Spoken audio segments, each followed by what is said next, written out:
Europe 1, 6h57. L'édito des éditos, c'est avec Natacha Polony. Le mot du jour, c'est donc confessionnal. Et oui, le confessionnal est par les temps qui courent le lieu le plus fréquenté de la République, s'amuse Jean-Louis Hervois dans la Charente libre.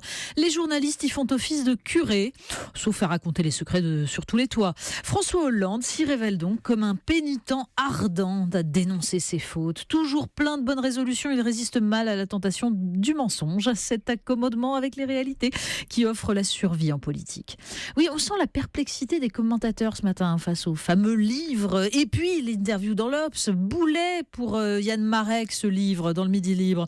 Communication de gribouille, ajoute Hervé Chabot dans l'Union. Mais non, grand bazar orchestré, nous dit Bernard Maillard dans le Républicain Lorrain. Alors Saint-Louis avait Philippe de Comines, remarque Bruno Dive dans Sud-Ouest, Louis XIV Saint-Simon, De Gaulle Malraux et Mitterrand Jacques Attali.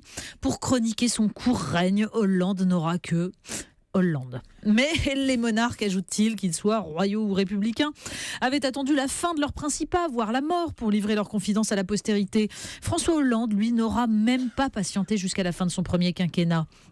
Terrible et sans doute involontaire aveu d'impuissance, nous dit Bruno Dive. Aveu d'impuissance qui laisse penser qu'il ne croit guère à la possibilité d'un second mandat.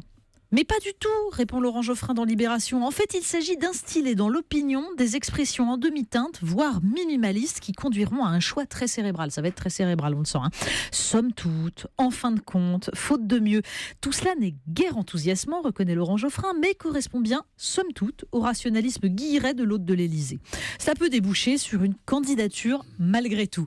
Donc bref, François Hollande, c'est le Jean-Claude Duss de la politique, sur un malentendu, voilà. Un président ne devrait pas dire ça, conclut Michael Tassard dans le Courrier Picard, sauf s'il n'a rien d'autre à dire. Natacha Polony qu'on retrouve tout à l'heure à 8h30 pour la météo, pour la revue de presse.